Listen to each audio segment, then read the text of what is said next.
Welcome to Martial Wisdom. Here you can listen to conversations on all kinds of topics related to martial arts. The topic for today's podcast is Aikido really conflict resolution? Joining me in this discussion is Dan Trailescu. Before we get started, please consider supporting this podcast by liking and sharing it. If you're interested in even more content, please consider subscribing to the Spirit Aikido online program. I'm proud to announce that the program now has over 250 videos. Another option is to contribute any amount you like through the PayPal tip jar. Even small contributions are greatly appreciated. I hope you enjoy this episode. Now, on with the discussion. Well, I'm very excited about this episode. I'm welcoming Dan Trailescu back to the show. Welcome, Dan. We've got a great topic today, and that is Aikido conflict resolution. So why don't we just kick off, and this is something that's been on your mind lately, so tell us what you're thinking. Hey, Tristan. Yeah, it's great to be back.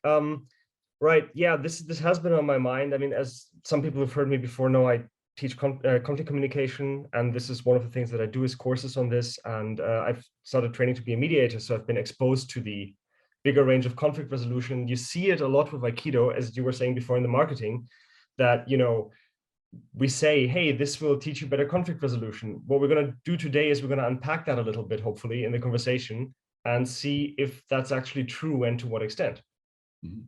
It is one of the claims, and I know that there's been a lot of discussion lately about, and by lately I mean in the past few years, about questioning whether one of Aikido's big claims of it's a martial art, it does have self-defense relevance, that's being questioned. I think the second big claim is that practicing Aikido will give you better conflict resolution skills. And so I think, although is it a martial art argument tends to get a lot of play, this is one that doesn't get a lot of discussion. So I'm interested in this, and just to let the audience know as well, I've done mediation myself in a number of pretty high tense situations. Now, nothing like a hostage negotiation or anything, but when you are exposed to a conflict situation, it can be very emotionally charged, and with very passionate people that are not ready to just give up or back off or leave or depart or run away.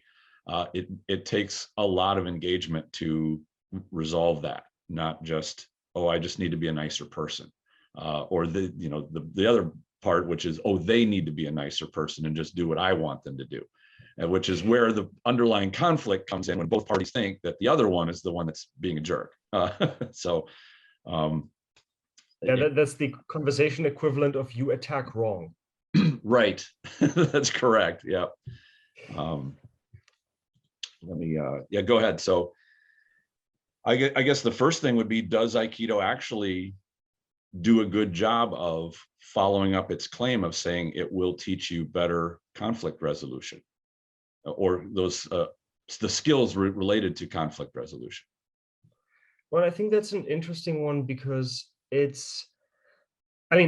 you looked at any online almost any online Aikido community, yours is actually pretty civil, but most of the others, you would immediately say no, clearly. Right? Because the people do not constructively converse, but almost no one does on the internet. Mm-hmm. But that aside, I think one of the issues, fundamental issues with this, is that because there are similarities and because there are principles from how Aikido is practiced that carry over for conflict resolution, a lot of people think that means you're learning conflict resolution. And I don't think that's necessarily true. I think there are principles that can be applied that you learn doing Aikido, and it can be useful, but there's also a lot that's missing. Sure. Do you have an example, like a tangible example at the tip of your tongue? Sure, like a tangible example is, if I learned that to resolve a conflict, one of the things I need to do is reframe things that people are saying into a more constructive framework, into something more constructive that leads towards a solution. That's something that if you as an Aikidoka, you hear this, you have a clear parallel. Oh, this is like when someone is attacking me and I turn it into, use their energy against them type of thing. But just because you practice an Aikido move that does that, doesn't mean you get the conversational skills to also do that in conversation. Does that make sense? The parallel that jumps to mind for me was when I was initially introduced to Tenkan, turning Tenkan, the principle that you're talking about was you turn to look at the world the way Uke is viewing it. You're going from them facing you and you facing them, which is a confrontational posture, into more of a cooperative posture by viewing the world kind of through their eyes. And I agree with you. You can get that turning step all day long and still have in the mind of, I'm going to throw your ass to the ground in about a second. It doesn't really allow your mind to shift and reframe in your brain their thought processes around the physical part. So there is a physical to mental parallel, but I agree with you that just learning that step won't make you in a conversation, for example, not be drawn into an argumentative type of a tone when somebody provokes you or you feel you're being provoked and you want to provoke them back. It can, but I've never seen any instructor really go into all right, well, here's how the verbal part would go, or here's how that would look from a verbal exchange type of a thing. It's physical, and then you can piece together the mental if you want to do that. Right, and that's something that, so let's take this first of all, the positive. One thing that Aikido does do well, even though embodiment has become a bit of a buzzword, but it is a thing. Doing it's much better to actually use your body to do something in a particular way, following particular principles of philosophy to internalize them, than just hearing about it or talking about it, right? That is a thing. And that way, Aikido can help develop these attributes. But as you were saying, there's specific skills that go over to learning through it in a conversation. And those are very rarely addressed in training, partly because a lot of instructors can legitimately say, that's outside the scope of what I'm doing. That's fine. But if you're making the claim, then you have to be very careful how you make that claim, because just because there is some similarity, it doesn't mean you're learning the other thing as well.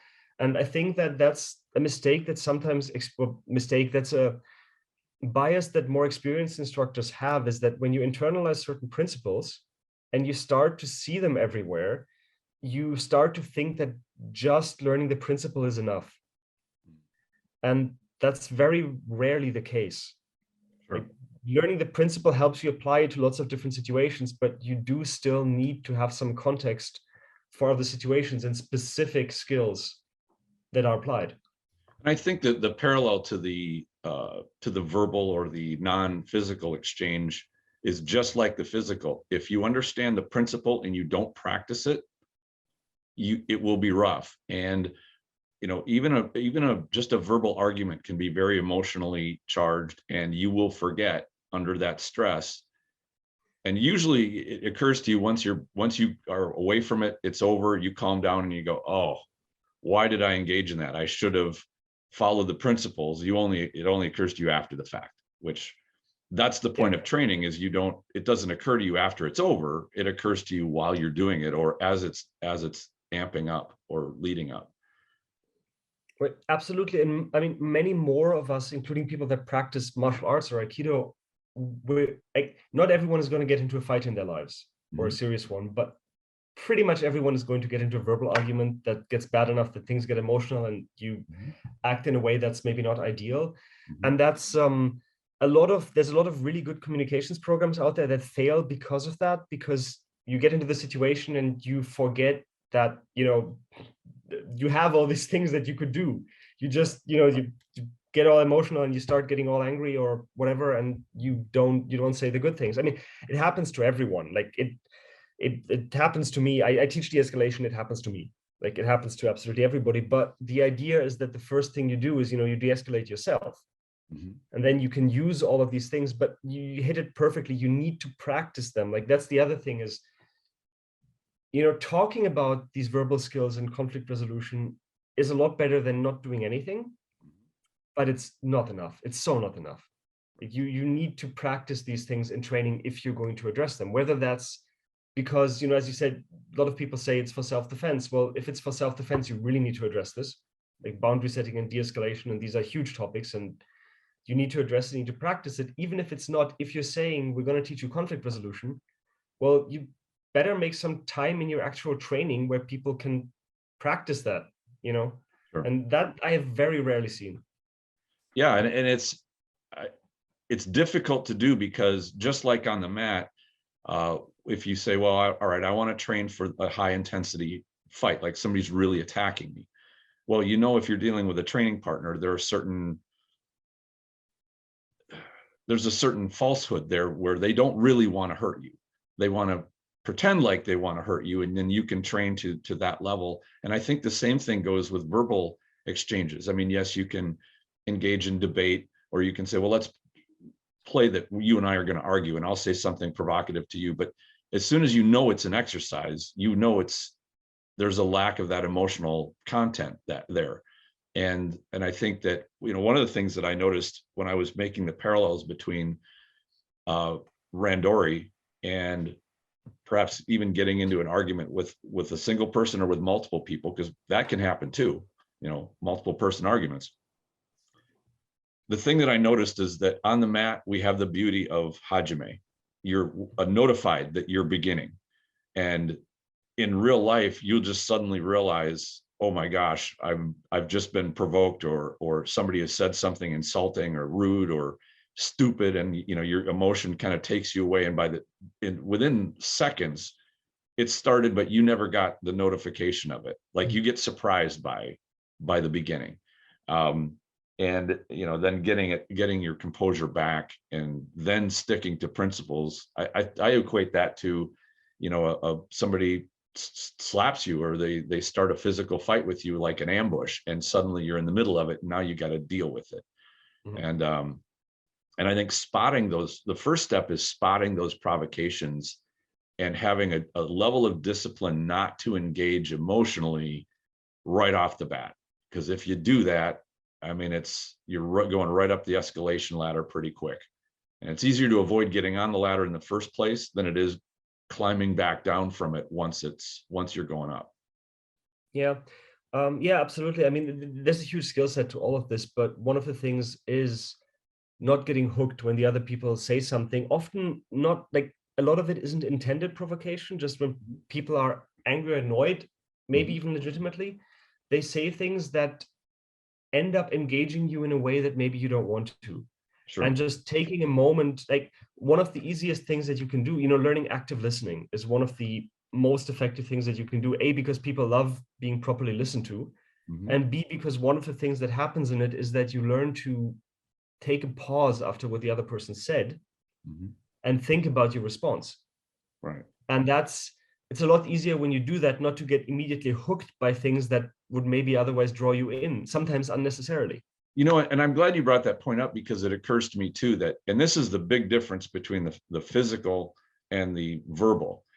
In the verbal exchange, when somebody, and maybe they don't even point what they said at you, they just said something that you vehemently disagree with. In the verbal realm, you can just sit there and shut up and let them speak, and you don't have to take any action at all, and you will avoid the escalation ladder. The physical side is the opposite. If somebody does come and grab you or try to strike you, if you sit and do nothing, you will be vulnerable. You have to take positive action to evade or somehow not be in front of the steamroller when it comes rolling over you.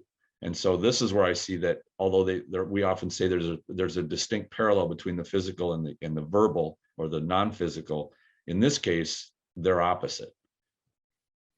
Well, I think that there can be parallels, but it's just that the situation where someone puts hands on you and the best thing is to do nothing is a lot rarer.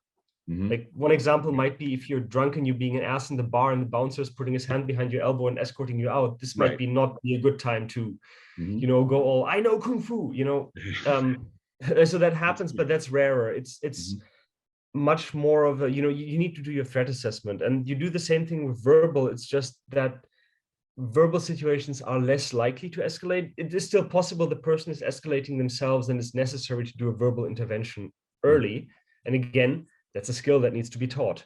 Right. How do you do a verbal intervention? How do you see when that's not going to work and they're working themselves up to attack, and you need to use this time to intervene physically? And do you know if that's legal where you are? You know, that's the other thing. So it gets into quite a lot of complicated things. And one of the things you said earlier, I think, was a really good point, that when you practice this in class, it can be really artificial, and you need to be kind of careful with that, because if nothing else, most people aren't very good actors, right? So it's in some ways easier to train an uke than to train someone to be an actor in that situation, Right. especially if you use limited time on it. So I personally would suggest keeping any role playing that you do very simple. It's not complicated to do something like having someone do the monkey dance start of challenging you and just being like, oh man, I'm sorry, I was just staring into space, I had a long day, let me buy you a beer. Actually running through that a couple of times is a lot simpler than coming up with this elaborate storyline of giving everyone like a 3-page backstory. And I'm exaggerating, but you know what I mean. It's good to keep it simple, because one of the great things about verbal skills is, for physical, we have this issue where we practice something in class that for the most part we don't regularly use in the rest of our lives. So the class needs to be both where we learn it and where we practice it and refine it, for the most part, right? With verbal skills, it's a little bit different. Class needs to be primarily where we learn the skills, because we talk to people every day. I mean, even now when some of us are kind of being hermits, we're sort of coming out of that, we still talk to people every day. And so we get the chance to learn the skills in class, practice them a little bit at quite a low level. That's all you need to get started. And then you go and you use it in your daily life. And I think actually that's where one of the parallels with why Aikido is marketed as conflict resolution comes from, is because there are people who take the philosophy and the principles and they carry it into their daily lives, and they've adapted it to the conflict resolution. It's just that that's more to do with them as individuals rather than with anything that's really taught in class, right? But you see what I mean with the verbal skills. You can and should go and practice. And I agree with you. In fact, the world is ripe with opportunities to practice, because I think everybody, or most people, have got that friend or relative that they have their hot topic with. And if that topic gets brought up, things get dicey. And you can view this as kind of the equivalent of people say, well, how would you test your martial art? How do you know if your martial art's any good? Well, go pick a fight with somebody and find out if it works or not. Which is kind of stupid, actually, if you do that. Although there are, some notable examples of people that did that. I recall Gozo Shiota was big on that. So there's a certain amount of validity to that pressure testing. But I think in normal life, you could say, well, let's say with my brother, if I ever bring up the topic of the car I loaned him and he crashed it, and we always get into an argument, maybe we can maybe I can find a way to have that discussion and put that whole issue to bed, like have it not be a wound, an open wound that if it ever comes up, it's always, there's tension there. That could be your go test, or your ability to, how about you, rather than every single time before when you brought the topic up, you handle it in a confrontational way, you try to handle it in a different way and say, all right, this is basically my practice. It's a real situation, but it would be a way to find maybe a non-conventional manner of discussing it and putting the matter to bed. Yeah, absolutely. And I mean, like everything else, you don't like learn the skill a little bit in class or wherever, and then you go and pick like the biggest hot topic trigger argument in your family to have a discussion, right?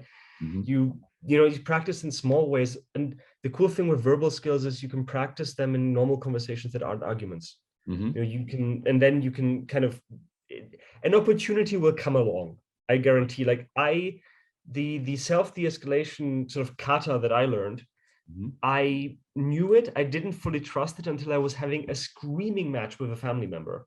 And I'm just thinking, like, they're being such an, if only, like you said, if only they were nicer about it. And then I went, okay, I'm going to pretend I'm the problem, and I'm going to run through this kata, which is take a deep breath, okay, say the words, I'm sorry, I realize you're triggered, say the words, I'm sorry, I was starting to get emotional for some reason. Let's go back to the topic. And it just calmed the whole thing down like this. Sure. And since then, like the part of my brain that's responsible for this goes, hey, this works. right? It's the same with, when you use your martial skills under stress, your brain goes, oh, look, this is actually real. Like, it's the same with this stuff, but you don't need to go look for those opportunities. I think, of course, if you've been avoiding a certain topic for some time, maybe after you've improved your skills is a good time to bring it up. And I love what you said with the, maybe every other time I did this. I tell a personal story. My wife, then my girlfriend, and me, we spent a couple of years living in different countries while we were together. So we'd go visit regularly. And every time, the first couple of days would be kind of tense, the first 2 days or so. And it took us a little while to figure out that the arguments we were having weren't about the things we're having the arguments over. They were just things that happens when one person comes into another person's living space and the routine gets a bit changed. And we were just like, hey, we just started saying, hey, is this what's happening right now? Are we having this tension? Yes. Oh, okay then. And then we'd still feel it, but we wouldn't have to engage in that way. So reframing things that you've maybe gone through before is one really big component. Sure. And I find too that as two people, and we'll just use two people as the example, once you dig down below the small details and you try to find where are we fundamentally different, generally you find people are usually the same. They really don't want to harm another person. They really don't want to, those really deep-rooted beliefs, one to the other. Usually the disagreements happen within the details. Maybe the way you perceive something, you have slightly different information than I do. Underneath, we would agree on almost everything, but those small details are different, and that's what we decide to engage in argument on. And it can be one of those things where if you get so absorbed in what those tiny details are, and you just want to prove that you're right and that I'm wrong, or vice versa, that you'll skip by all the stuff that you would have agreement on. And granted, this is kind of a large scale thing, like with somebody you're related to or that as opposed to an argument with somebody you don't know very well. Although I have noticed just throughout my life, you're far more likely to get into an argument with somebody you know pretty well than just a complete stranger. Because even a complete stranger says something stupid, you're like, who cares? I'm not going to see this person again. It's no big deal. And unless you're so highly charged that anybody says anything and you just go right into high emotion mode. Right. And we have social rules around that, right? So like, you have the closer you know somebody or you spend time with somebody, there are different rules around what kind of arguments it's acceptable to have in our society, and that might change if you're in different places, and it might change based on the specific nature of the social relationship and things like that. So there is always a context, and that kind of takes me back to the initial question with, does Aikido help you with conflict resolution? Well, maybe, but one of the things that's often missing is the context. Right? Just because you have a parallel to those skills, if you're not learning about the context around it, for starters, your brain doesn't go, oh, this is where I use it when it actually happens. Right? Again, there's a parallel to self-defense, but it's the same with conflict resolution. Like, you might, I move harmoniously with my partner and get into Taina Henko and get into their perspective and et cetera, et cetera. And if that bridge is never made for you, unless you do it yourself, which some people do, but that's not the same as teaching. If someone learns it despite what's in class, not because of, that's not teaching. But if that bridge isn't made for you, you might not make the connection that you can do the same thing in a conflict resolution situation. Sure. One of the parallels that I have shown my students, and because it was a big light bulb moment for me, was when I was initially taught this way, where when somebody grabs you, your instinct is to pull away from the force of them pulling you. And that instinct, I think, is exactly the same. This is one of the parallels where when somebody makes a statement you disagree with, your instinct says, nope, you're wrong. Here's what the real truth is. And that's the verbal parallel or the push, either way. And to realize that there's another way to deal with it than just oppose the force, I think is probably the first opening of the door to another, like the verbal skills or the negotiating skills that you talk about. And I think that for people that are interested in this, and this is something that I found tremendously beneficial, is looking into both um, conversation, debating skills, as well as negotiation.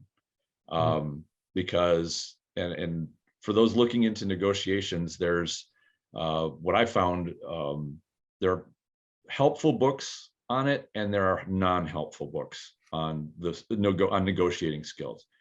And this is just my opinion. I'm not going to say this is categorical fact, but there are negotiating books and authors who will say your goal is to win, and it doesn't matter what happens to the other party you're negotiating with.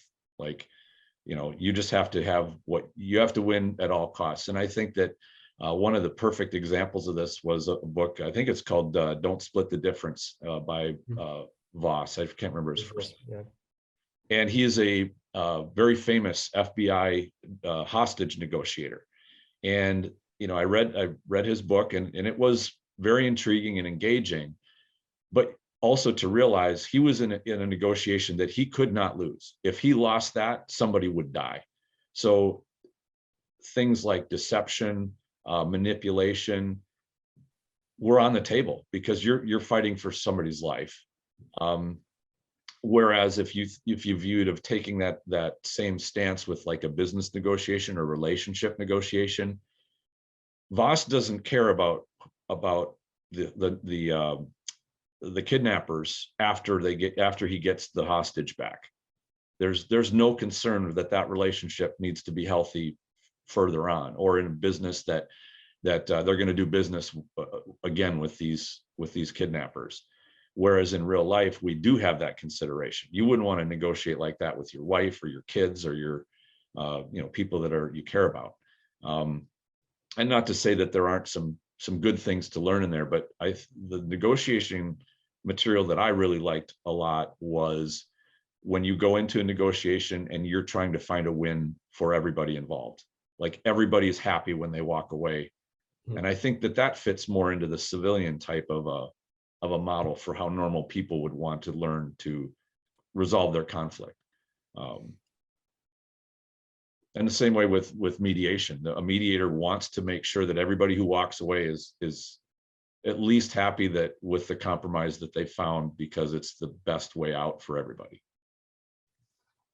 Well, I think you touched on a really good point there, which is, same way that we have a spectrum of force when we talk about physical violence, we also have a spectrum with conflict resolution, right? And there's different things, like, as you said, most people, and this is sort of a nitpick with the term, but like, compromise is usually something neither party is fully happy with. Ideally, you have a cooperation where the end result is better for both parties than what they thought they could get, right?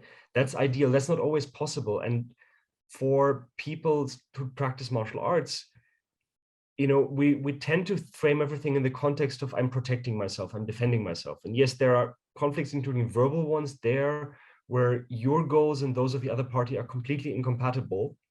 And what matters is that you resolve the situation in a way that works for you. But that's different than dealing with people you actually have a relationship with. Like, one example, this is a pet peeve of mine. One big topic when we're talking verbal skills for self-defense is boundary setting. Right. It's a huge topic, super important for self-defense, especially when you're doing stuff with younger people. Like, super important, really helpful. A lot of places teach it as kind of only the get the fuck away from me, kind of channeling your anger, and like, which is great for self-defense situations sometimes. Not great when you need to set a boundary with someone you work with, or with someone you have a relationship with, or someone who's your friend. There's, again, this is a disregard for a spectrum. You're learning a technique for one specific part and not adapting it.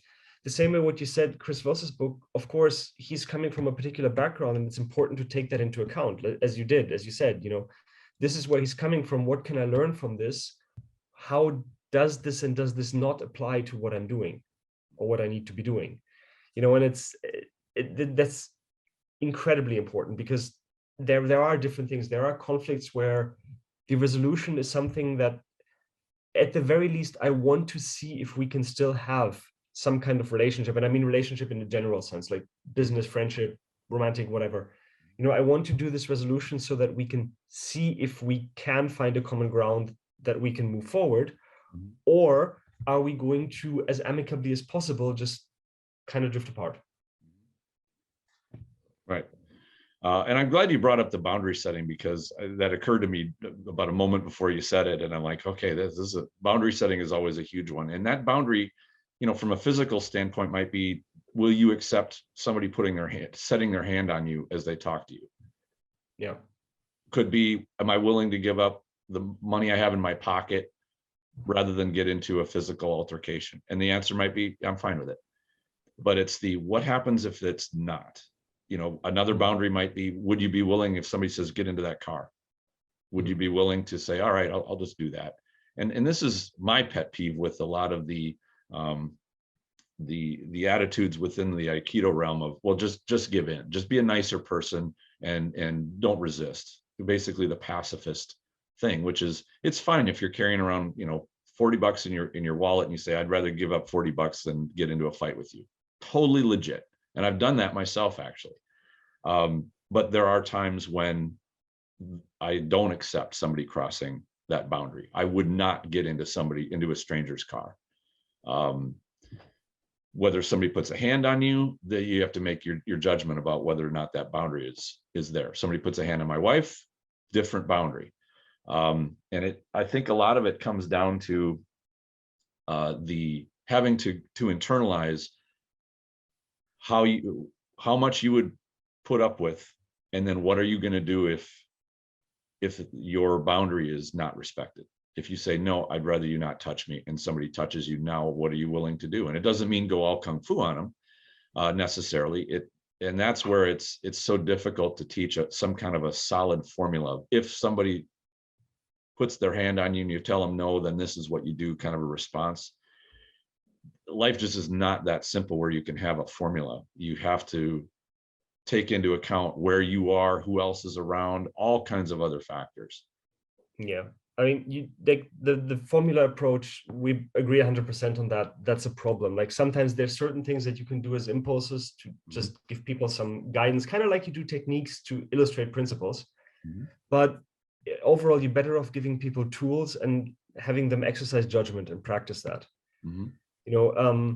And like boundary setting, yeah, it's a huge one. A lot of the time, it's not super clear. The example with the wallet, I always say, look, if somebody mugs me for my wallet, they can have it.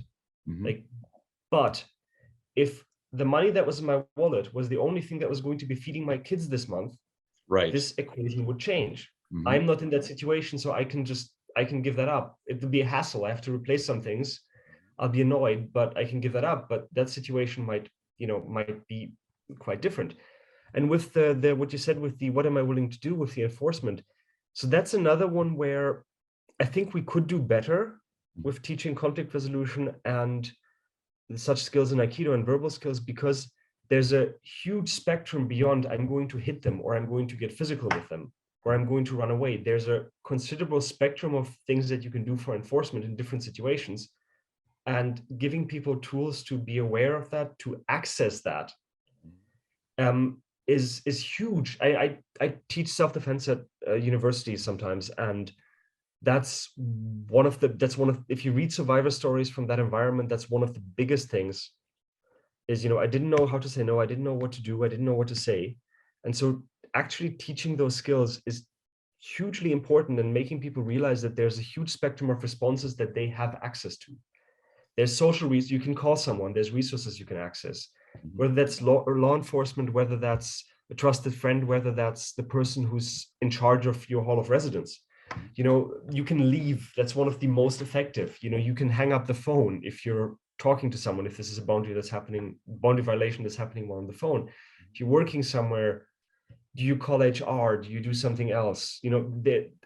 And what do you do in advance to make sure that you have access to these resources, that you have a strong support network, that there's it's a deep topic. And to get back to the original thing, I think one of the problems with saying that Aikido teaches you conflict resolution is that without going into that depth, there's a lot of lip service.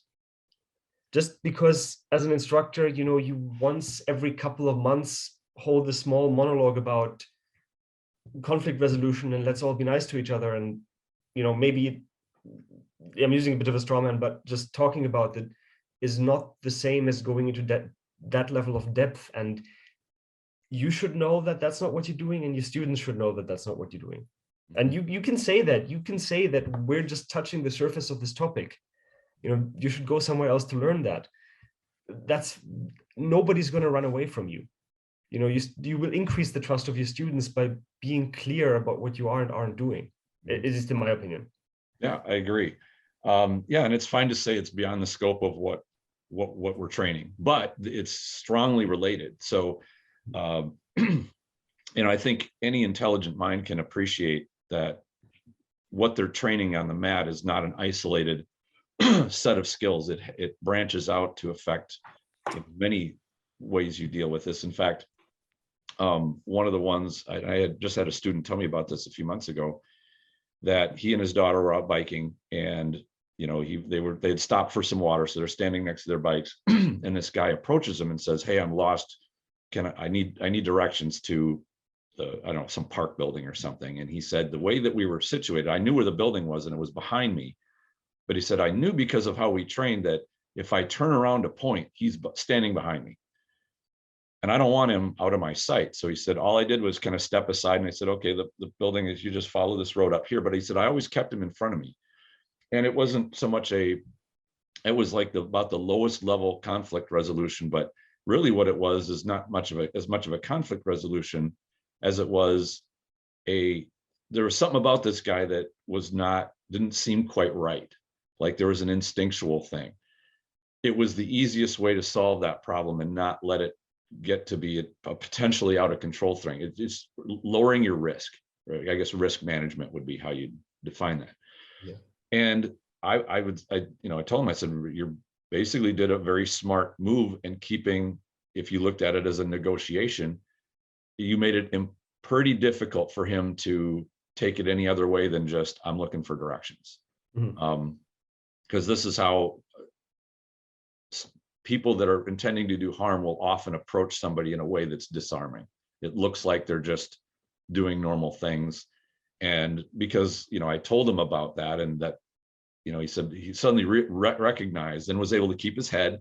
He didn't panic. And he said, okay, I'm just going to make sure that this is on the up and up, and there's no issue here. And I think those are the real life practice type situations that might only take 5 seconds, but you made a good choice there where a normal person may have made a poor choice. Yeah, absolutely. And real life gives you lots of opportunities. Like if you want to practice boundary setting, one of the simplest, easiest ways to start is when you're walking around, when people offer you samples, or on the street they ask you for their newspaper, they want you to donate. Yeah, like actually say no thank you instead of pretending you don't see them. Actually say no thanks, I'm not interested. And practice not getting drawn into a discussion, especially with the charities, because they often get given scripts to draw you in. Like really practicing that, not having it turn into a discussion or negotiation. Like boundary is like no means no 101. It's no. It's funny you mentioned that, because I know at least here, and I don't know if other countries have this, but we have it. Grocery stores, a lot of times they'll say, you'll buy $5.85 worth, and say, do you want to round that up to $6 and we'll give that to charity, or and I think they have a certain amount of success with that, because people will be like, well, I don't want to say no, or I don't want to feel like a bad person for saying no thank you politely. So those little tests, like you just said, are a good tiny little way to practice saying, politely, no thanks, or if you do want to donate, there's nothing wrong with that. But don't let it be something that somebody pushes onto you and you just do it because you're uncomfortable.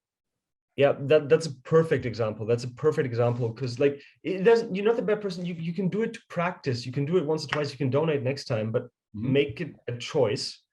And one thing, and this is, I'm a big fan of doing exercises outside the dojo. And when you do that, so one thing to watch out for is you will notice that internal feeling of, can I really do this? Like that glitch. It's the same one you get. There's an exercise I like for like awareness practice, where you walk around, and when you see a certain thing, you do a specific action. For example, doing a squat. You know, and when you start doing that, you start to feel really weird because you're doing a squat in the middle of the street, right? And some people will look at you funny. And noticing that glitch is really useful, because that's the same glitch that's, you know, that's telling your mind, should we be doing this or not?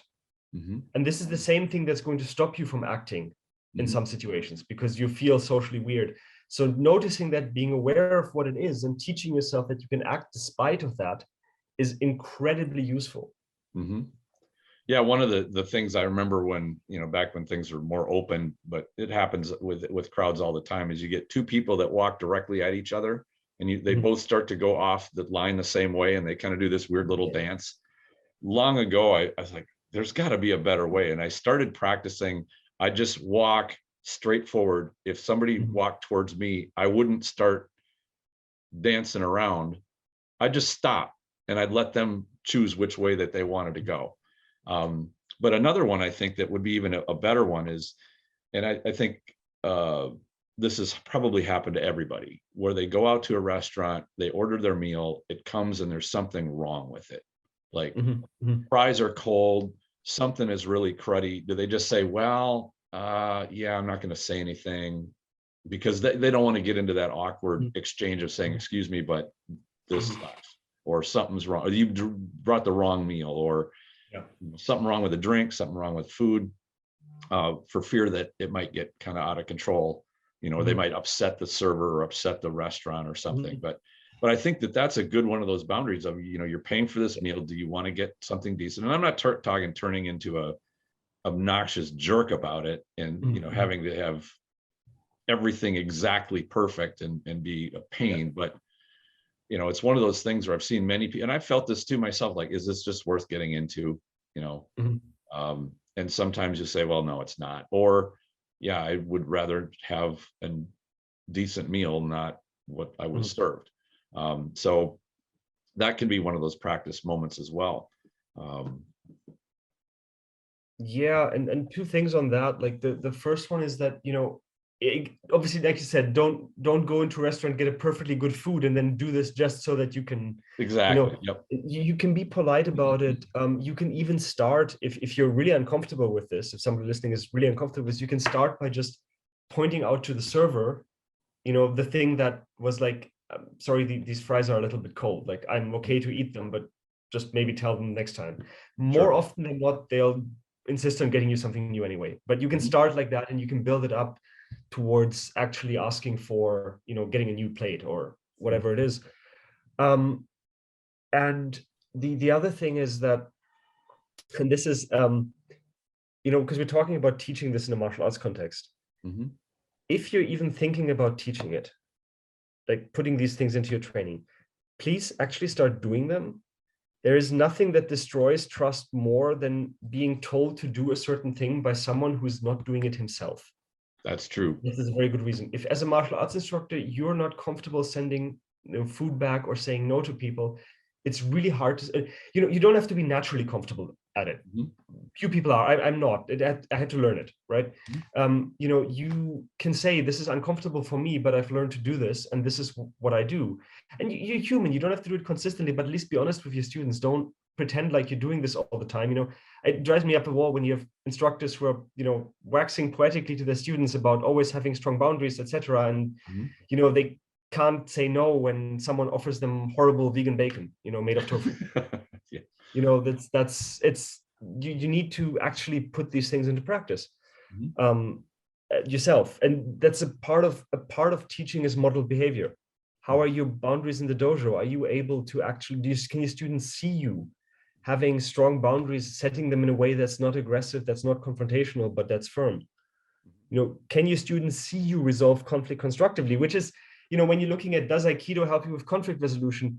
If you read the, you know, Stanley Pranin had that wonderful book with the interviews with the Aikido masters. You know, if you read that, if you look at what happened to the Aikikai after a sensei died, these people involved were not masters of conflict resolution, clearly.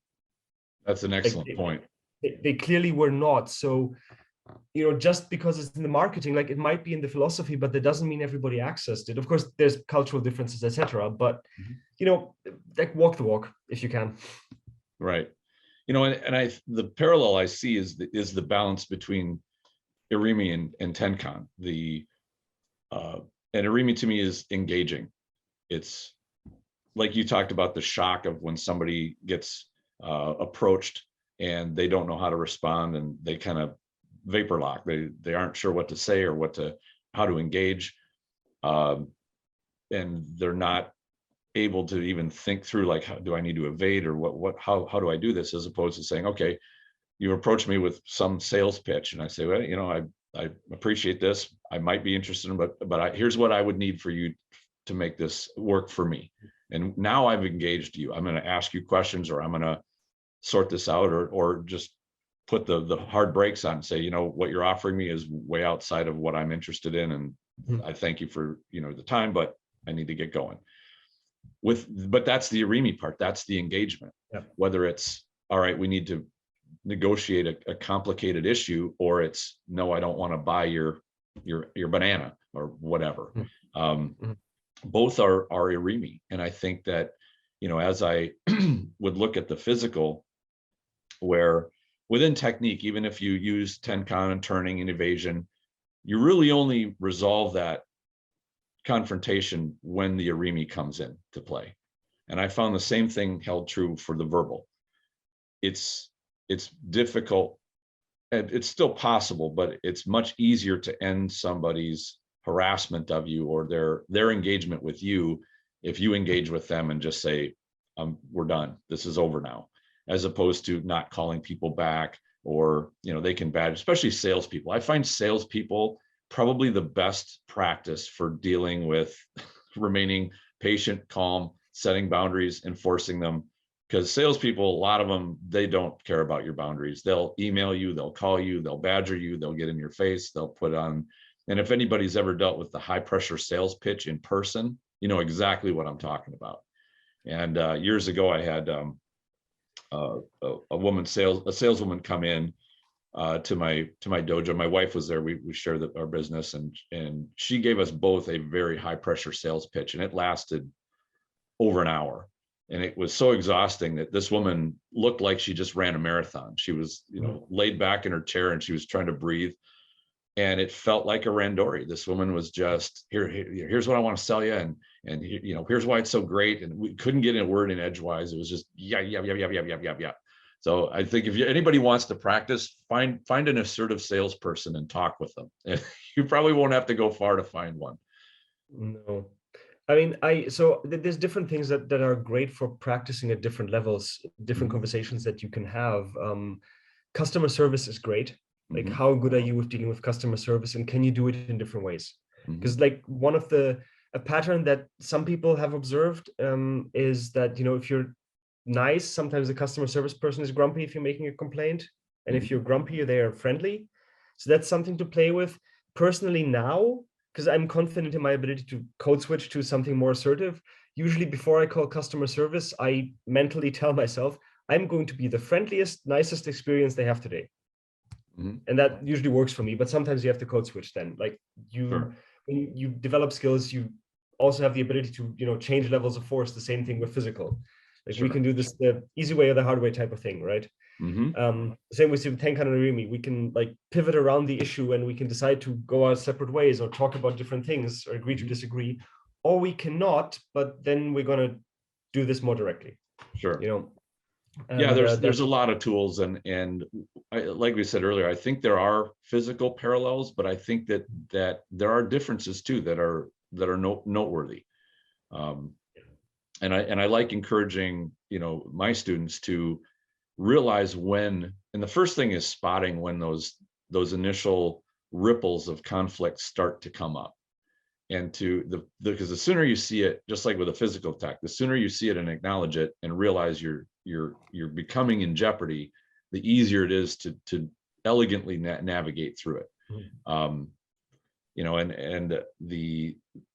I think as we get back to, is Aikido, does it teach this a conflict resolution? If the approach is merely to be a nice person all the time and don't be a jerk, and then leave if you're getting some kind of a conflict, I think that's a very overly simplistic and not very good formula. you really can't claim you're creating people that are adept at handling conflict resolution if that's the bulk of your strategy. Yeah, 100%. And like what you've been kind of alluding throughout that there are really good physical parallels, right? And that has a strong teaching effect, the embodiment thing. Also, one of the advantages of martial arts as opposed to just like, oh, we took the bits of each system and put them together into something. Like martial arts is that they're well integrated. Mm-hmm. And Aikido, because of the marketing, because of the way the physical stuff works, because of the philosophy, is well placed to integrate these skills if you actually practice them. But you do need to practice them, but it is well integrated, well set up to integrate them with your physical practice, right? And on the other hand, then, though, the physical practice has to reflect the realities of conflict as well. Like, as you said, if you're just nice and passive all the time, also if you do your physical stuff just nice, people just fall over if you look at them funny, you do get that some places. That's not conflict resolution. Neither is like, you smashing your partner's head through the mats every time, and then you're telling people, no, go and spread peace into the world. That doesn't work either. The same way that Aikido is like, has this physical element of, I'm going to go with what you're doing. I have options, I have choices of, am I going to do things nicely or not? And hopefully that gives you a spectrum of things to handle. The same way that needs to be then reflected in your conflict resolution training. And then you can, like, it can really help if you integrate the two, but just doing the physical thing isn't going to give you those skills. There's too many, I want to say technical is not the right word, but there's too many technical elements to the verbal skills and the conversational stuff that you need to be able to have. Sure. I think another thing that comes into play too is and this is the solidly in the physical, but it does have a parallel in the verbal, is how do you handle power? Because either you have power and leverage over another person, and in a negotiation that might mean that, if nobody does anything, you get what you want, and now the other person is basically underpowered. But when we look at taking control of a person's body, and either pinning it or locking it up so that they can't use it, that's you applying power, your prowess or your leverage or whatever you want to call it. People often refer to strength, but it's not pure just physical strength, but it's the application of your skill that keeps them from being able to operate and being able to do so benevolently. And I think that's an important key to realize, from a physical standpoint, you're dealing with somebody here who's now potentially dangerous, and you need to take away their ability to inflict harm on you. And that can take a number of different forms. And I like that Aikido tends to go after I'm going to control your body in a way that I can do it without actually causing you physical injury. As opposed to others that's the goal, is I'm going to cause so much injury to your body that you will be incapable of harming me anymore. Of course, we all know that Aikido is capable of causing physical injury if we want it to, but I like that that's not the default. That's not the first part. And I think from the verbal side, you can get to that point where, the injury, so to speak, that you cause is not physical, but you can cause enough. You can threaten somebody to the point where the injury is they don't ever want to deal with you again. You might get what you want, or you might not. If you, like, let's say I loan you my lawnmower, you have it in your garage, I get upset, I go over to give it back to you, I start threatening you, and you say, you know what, I'm keeping it. If you want it, you got to break into my house, and then now you'll call the police, and that's the conflict. But you have the leverage there because you've got my lawnmower. So things like that start being, okay, who has the actual power within this exchange? And in such a case, I would have to try to be polite enough to you that makes you want to give me my lawnmower back. And that would be the escalation. We say, well, I've got it, why would I give it back to you? And now we go up that road. But how far you're willing to apply your force is going to be up to the judgment of A, your personality, and then B, what does the situation justify? Me breaking into your house, I don't think would be justified for that. But that's how intricate and difficult these situations can be. Of, all right, what are you willing to do now? To get a resolution. Yeah. So there are three things in there that I kind of want to highlight, because you made some fantastic points. Like the first one with handling power, and I think this is something that sometimes we're not so good at in Aikido. Mm-hmm. If the training is too cooperative, like cooperative is great, Mm-hmm. but we also need to, the same way that to do this physically, that the parallel needs to be, sometimes you have to actually deal with aggression or deal with someone being forceful. Doesn't mean you have to be forceful. And that's one of the really great parallels. And as you were saying, sometimes I just have to be nice enough or polite enough to get them to do what I want. Sometimes, if they're being aggressive, it doesn't mean I have to be too. And Aikido training can teach that. Too often, though, sometimes people, they never experience the aggression in training. And this is always the ones who have the moral superiority. I would just end this without hurting them. And look, I have had a fight with someone where I was really trying not to hurt them, mostly because I said something before that would possibly have put the self-defense aspect in a little bit of doubt, right? It can be done. It's not ideal, Mm-hmm. but that's not what we want. But, when people who never experience, their partner is always like just, coming in and going with, and that's great, but that doesn't teach you to deal with aggression. Like, don't think about that. And it's the same with the social. Sometimes you need to learn to deal with another person who's not being cooperative, at least not to start with. Mm-hmm. And one of the great things we have is this application of soft power. Winning doesn't necessarily mean I need to make myself bigger and shout louder or, intellectually debate them into the ground. Sometimes it just means I'll say what I need to say to get the resolution that I want. Mm-hmm.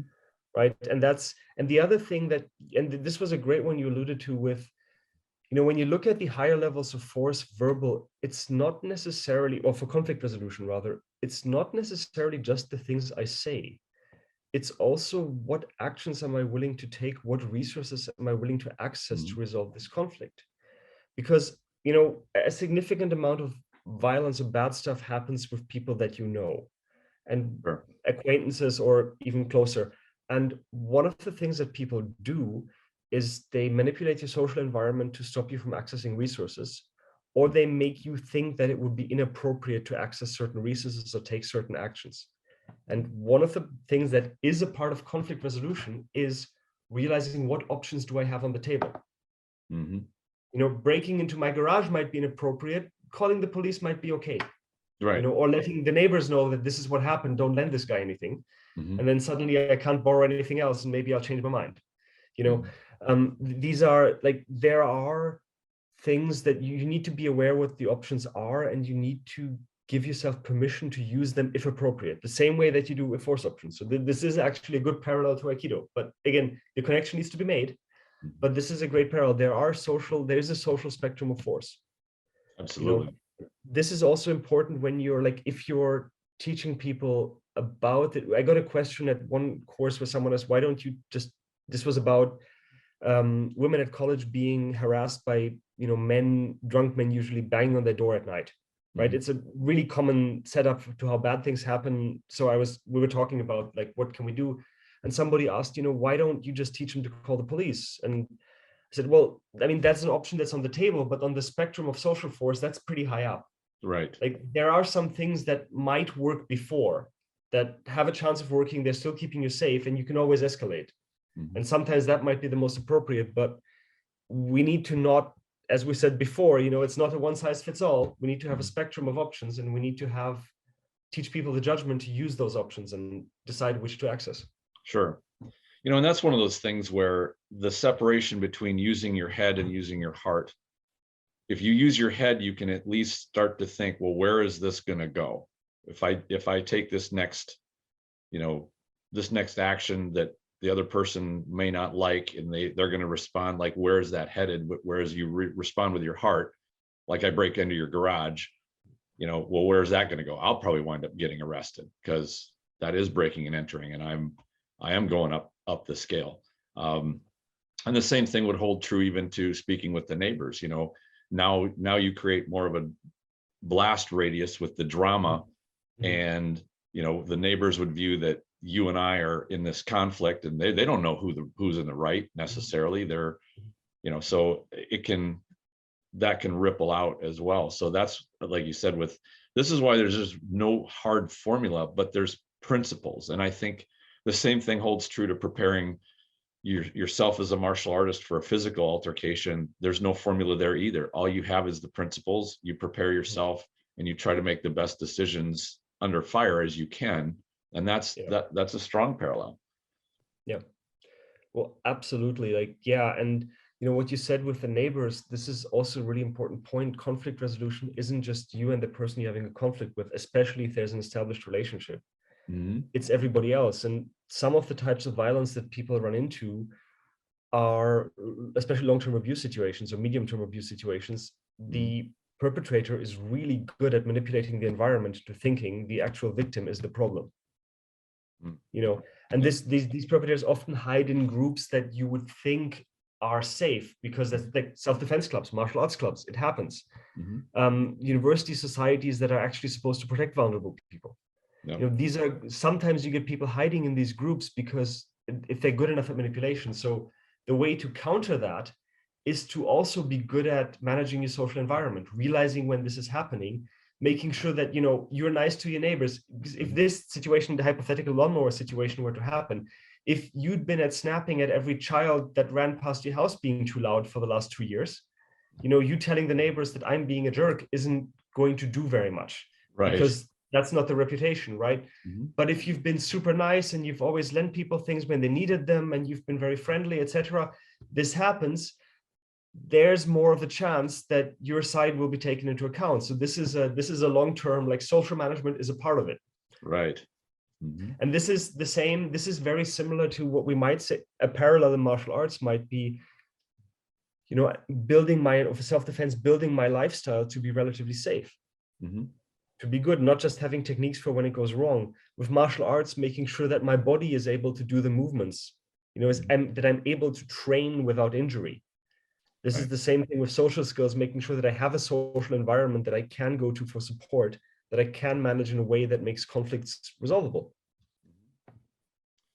Yeah, I think that's true. And in related to the ability, I think just like with martial ability or martial prowess, the more you practice these things and get confident with, okay, I can negotiate well enough. I can keep my own temperature level down, so that when I go and talk to somebody and say, what you're doing is I feel is inappropriate because it's inconveniencing me, or it's, whatever you're doing is intruding on my happiness. How are we going to resolve this? As opposed to storming over to somebody. And this would give at least a little bit of legitimacy of the attitude of, well, don't be a jerk, which I think is just good advice all the way around. You don't have to be a martial artist to take that advice to heart. But to figure out that you have some negotiating skill and some tools to use effectively to resolve the whole situation and not just avoid a confrontation. I think it's very popular. I know here in the Midwest in the United States, confrontation is like nobody's comfortable with it. I've lived in other areas where people are a little less shy about telling somebody, hey, you're being a jerk, stop it, and or get out of my house or whatever. But I'm sure that everywhere there's a certain hesitance to want to bring the bad news to somebody and say, hey, what you're doing is not cool, whether it's what they're saying, what they're doing, and to be able to say, hey, I want to have a good relationship here, and here's what needs to happen for that to happen that way. And you're going to need to alter your behavior a little bit, or we're not going to be friends, or because that kind of is in the two roommates, for example, and one always leaves dirty dishes in the kitchen. Simple stuff like that is perfect practice for how can I negotiate this into where everybody's happy. Yeah, and that's one of those, like, one of the bits that I'm still working on, but that's quite useful, is when we go into a conflict, usually we have some idea in our heads of what we want the solution to be. And a lot of the times it can be more constructive to go with, hey, so here's where we seem to be having a little bit of an issue. Let's look at what we can do about it. For example, the roommate situation, almost everybody comes in with, you need to start doing the dishes. Yep. You know, one thing might be, hey, do you want to go half-seas on like one of those little table dishwasher things? You know, like thinking about what you like, being a bit open to alternative solutions is one of the really useful conflict skills. And I think something that, this is a personal bias, I like having martial arts practice with variability in it. Like for myself, I'm okay with having like, you know, like the standard repeated drill practice for a certain thing if I want to learn something, but I prefer having some variability and decision-making in these things. And personal bias, I think that also helps you with decision-making in other areas. If you know, it does. And I want to just jump in with this point too, that because I've seen throughout my martial training, I've run across many instructors, and most of them will say that sort of thing is do it later, like later in your training, get to be an intermediate martial artist before you introduce that.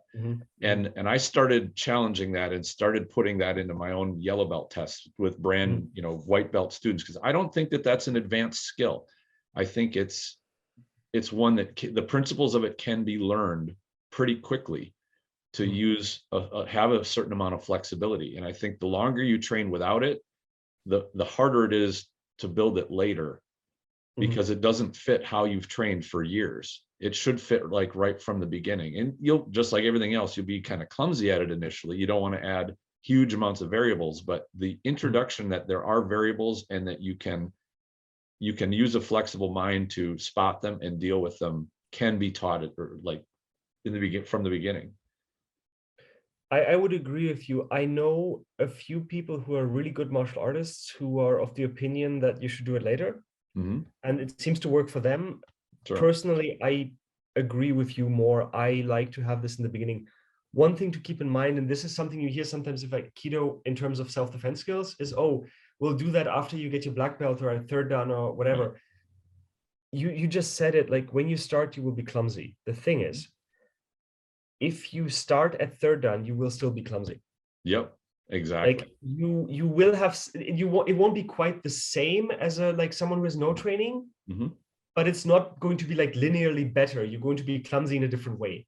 Right. But it's if you wait to learn these things later, there's no like, you don't do other stuff before so that you get good at the thing you actually want to be good at when you start. That's not how it works. Right. You will start getting better when you start actually doing it. It is my opinion, and everything I've seen, all the research I've read, all the experience I've seen suggests that. Again, some people have different opinions, and when you talk to them in detail, as you were saying earlier, you actually find that most of their views are in common. There's just one or two differences where they train in a particular way that makes their method work.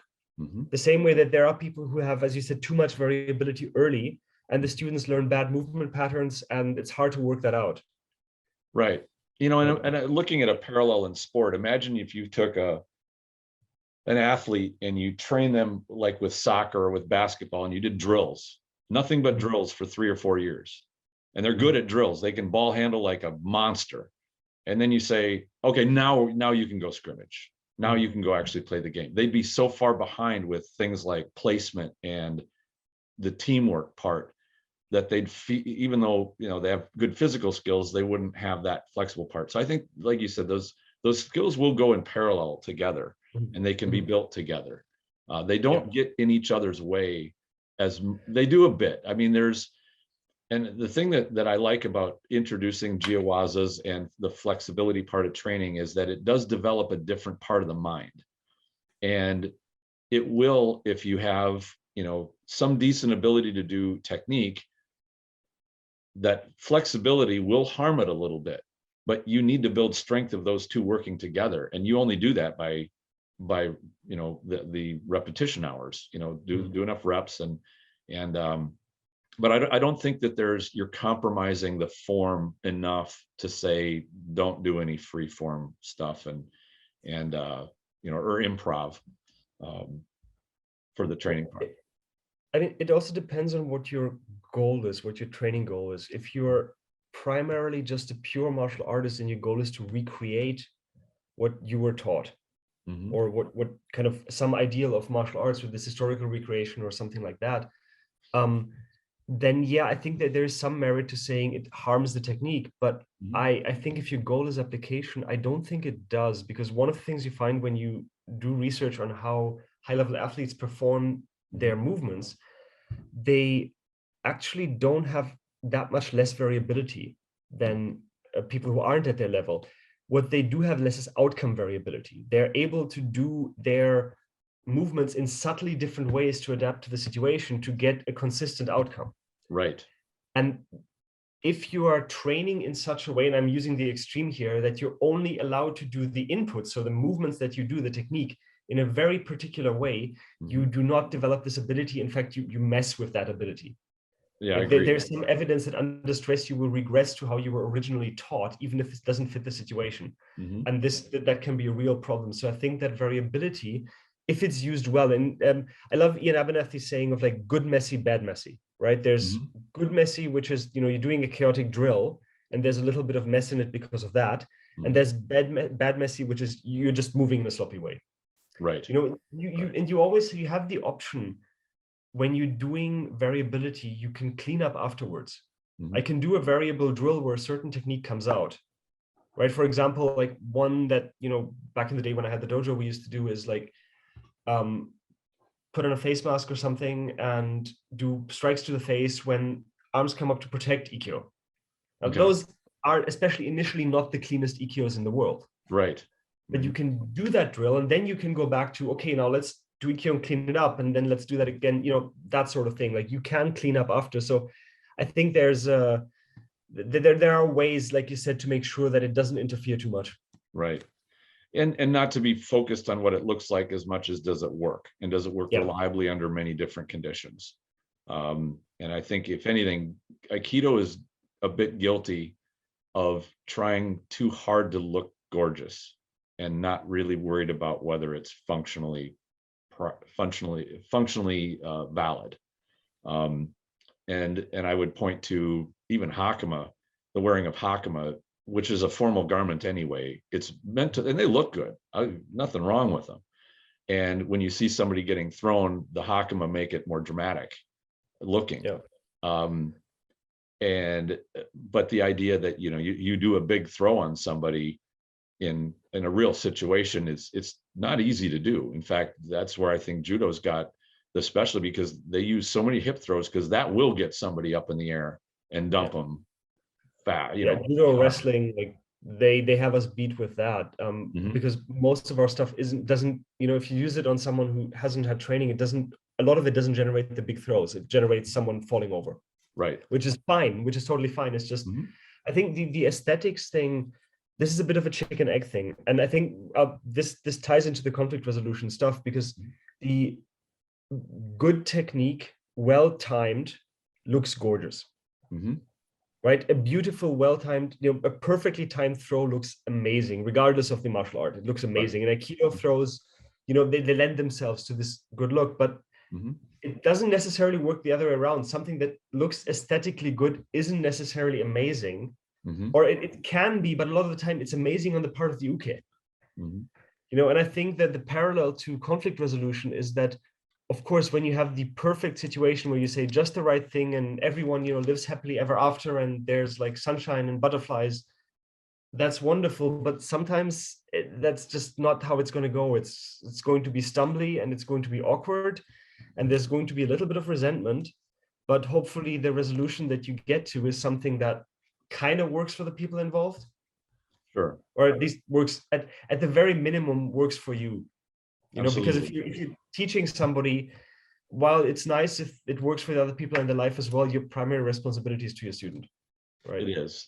And there's one other aspect that I think is very relevant to the conflict resolution part, and this is something I do like about Aikido, but there are other arts that have this too, and that is that when you have enough martial prowess, you have a mind to protect your opponent from themselves. And this is where I can see that some of the martial art practitioners, some within Aikido, not many, but a few, are really get on I'm going to throw somebody so hard that they will not get back up again. when in fact they do have enough control to not have that outcome. And I see that within negotiations as well, where you build credibility with somebody that you're trying to resolve a conflict with when you say, I don't want you to come out of this harmed, or, I don't want to win at the cost of you being angry or feel like you've been taken advantage of. That builds trust, and a negotiation is built on a certain level of trust. And I think that Aikido physical technique can have that same level of engagement with, from Nage's standpoint, to say, I'm going to make sure I'm not harmed, but I'm not just going to have you broken at the end of this thing, unless that is absolutely necessary to ensure that innocent people are not harmed. Yeah, totally. And the martial prowess thing is, you need to have enough ability to keep yourself safe. And once you've done that, and you need, and not to oversell this, like you resolve the situation how you need to resolve it. But if you have a choice, and if you have enough ability to make sure that nobody gets hurt, it's also less hassle for you, legally, psychologically, etc., and in all sorts of ways. But you do need to, it's always, you hear like Aikido is about not harming the opponent. I like to reframe that into Aikido is about using the minimum necessary force. Right. That's a good way to put it. Because the careful line is, are you so interested in their safety that you compromise yours? Yeah. And that to me is the hard line. That's the boundary line of, I am going to keep myself safe first and foremost. And then if I can, I'll try to keep you safe too. But if it's one or the other, my safety comes first. And from a very practical standpoint, and why conflict resolution skills are a useful thing to do with Aikido is because one of the best ways to do that is not to have a physical conflict. Right. So you get the conflict resolution before at least good enough that you don't have a physical confrontation. That is the best way to keep someone safe. Sure. Hurt feelings beat broken bones, generally. And that's where the situation, it requires that assessment to say, can I avoid the physical part while not giving up another boundary of, that wallet that's got the last bit of money for you and your family to eat. That's right. It's hard to have a formula, but I think it's possible to have a basic grasp of, all right, what is your priority? What are your priorities? And what are the boundaries that you're willing to set and enforce in order to maintain your safety and security? Yeah, and I mean, and there are places you can learn this. I mean, I learned from Rory's Concom, which I teach now, so that there are courses for this. There are different methods that also work. There's lots of ways that you can teach these skills, but it does need to be addressed like any other skill.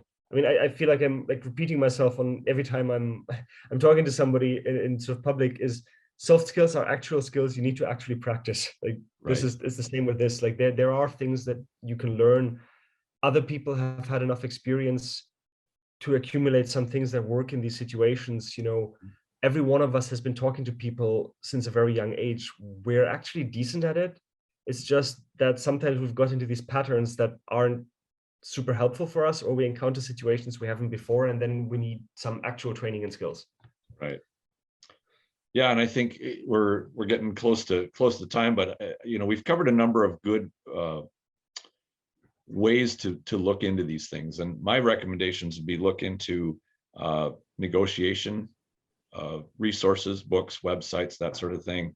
I do like Rory Miller and Mark McYoung. They talk about how to spot the different types of violence, because they'll start they'll describe how it does usually start verbally, about how usually when conflict begins, it's because somebody's territory has been crossed, somebody's been insulted.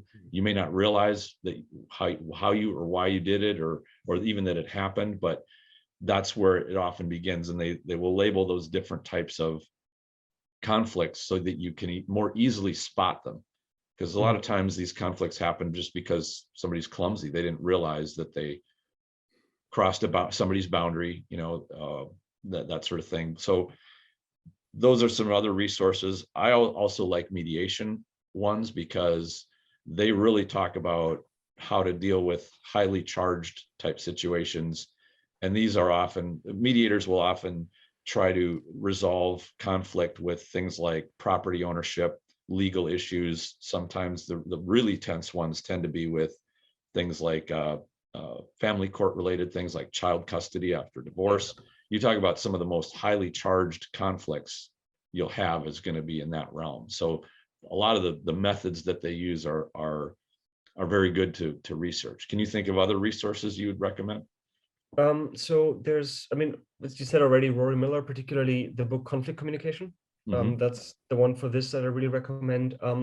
There's a book, and I remember the title of the book. I don't remember the author. It's just titled How to Deal with Difficult People. I'll actually send you the link so you can put it in the comments. Sure. That one is, it's quite good. It's been a while since I've read it. It had some specific things that few other things have, like how to go about if you have an existing relationship where you want to change something. So that's quite useful.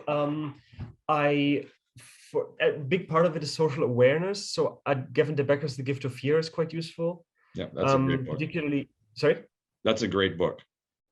Yeah, particularly if you look at the tactics that bad guys use, you can use the same tactics, just not maliciously, And something you said with that also I want to kind of highlight is conflict resolution also applies to things where people are being deliberately manipulative. Right. Because a lot of the time you can shut that down with verbal skills, or at least make them realize that you know what they're doing. And you're onto them, you're not going to take it. And that can help. It's not just the social stuff. It can help to use Rory's language in asocial situations to some degree as well, depending on the situation. I found that those are the trickiest conflicts to resolve, is when you run into a very cunning manipulator. That it's hard to, they won't overtly notify you that they're basically moving kind of against you, or they're trying to manipulate a situation and be, honest sometimes, deceptive other times. Those are the hard ones to flush out. You can be around somebody or dealing with somebody like that for months before you realize what's happening. And yeah, a big part of the tactic is, to keep you invested in the relationship. So you play by the social rule book. So there are things that it's very situational, but one of the things that can work is pointing out exactly what they're doing, or that can work. Boundary setting, removing yourself from the relationship. I mean, there's lots of options that you have there, but yeah, it can be really tricky, especially if they're good at it. Yeah, and I'd say that can be one of the people that I've run into like that in the past, and there haven't been many of them, but they are very skilled at creating enough relationships where they kind of entrench their own interests. And like you talked about in the neighborhood, where you build positive relationships, and then they'll pick targets of who they want to start manipulating. And then, if you try to call them out on it, it looks to everybody else like they're just the benevolent person, and nobody will believe that they could act, be a bad actor. It's nothing I would want to wish on anybody. It's very not pleasant to deal with. No. All right. So since you said we're coming up on time, I just want to kind of close out the initial topic, if that's all right. Absolutely. Where I think, especially after the conversation today, my thoughts on it are that I don't think Aikido teaches conflict resolution per se, but I think it is very well suited to integrate the teaching of conflict resolution into it, because there are a lot of parallels, and I think the skills mesh very well. One thing I will say is, if you're an Aikido instructor and you're thinking that this should be something that your students do, learn before you teach, please. Please make sure that, I'm only saying this because I see this sometimes on the internet, where people start taking, they build this elaborate conflict resolution method they wish would work from a quote of a sensei's, and they actually have no idea what they're talking about. So it's really important that as instructors, we actually make sure we keep our skills sharp, we keep them up to date, we walk the walk, we're honest to our students with where our skills come from and how much we are able to do this. Because it's perfectly legitimate to say, I'm learning this along with you. I think this fits really well with the physical stuff we do. If you have different experiences, please tell me, but make sure that, it's of the same quality as the physical stuff that you do. But I do think that it's a very good fit for Aikido. I don't know what you think, Tristan. Boy, you said that perfectly. I can't even add anything to that, but I totally agree. And I would also say too, that maybe just to add this on, is and I love this phrase, the perfect is the enemy of the good. Mm. Study, certainly get skilled and knowledgeable in this, and not just by reading 1 or 2 books, but once you have a breadth of and some understanding, don't think like you need to be the world's perfect negotiator before you can start disseminating some good information. Mhm. So, it's good to investigate those things, but and certainly stay within your scope of knowledge, but don't be so self-conscious about it that you just say, I'm not good enough yet, and Yeah. not address it at all. I think that if you have students that need that part of it, take your responsibility as an instructor to gather the knowledge, process it, get help if you need to, and then get it to them. And I do think that it's something that every martial artist should have some experience in. And I think that this is kind of comes into the, like when Plato and Socrates would talk about their perfect human being is the balance of martial prowess. Plato was a wrestler. And then Mhm. the philosophical side, which I think is the intelligence, the ability to reason, using your brain, not just your force. I think those have to be in balance. Yeah, and it's cool to say as an instructor, this is a thing that is there that you should probably know about. We don't do it here, Mhm. but like find someone who you can send your students to, or somewhere you can direct them, and or bring someone in or whatever. Just say, I think this is important. You should be aware of it. We don't do it because of training times or because it's not of your interest. That's perfectly legitimate, but Mhm. make the students aware maybe that it's a thing, because it is very, very useful, as you said. Absolutely. So, well, thank you very much, Dan. This has been a great conversation. I'm glad we were able to connect up, and it's a great topic.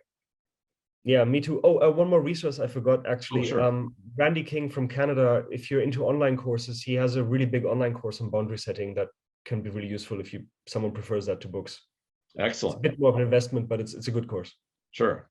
Excellent. Outstanding. Well, thank you very much, Dan, and have a great rest of your day. Thank you, Tristan. Bye. Thank you very much for listening, and I hope you enjoyed this discussion. Stay tuned for more episodes. I've got some great stuff on the way very soon. In the meantime, enjoy your training.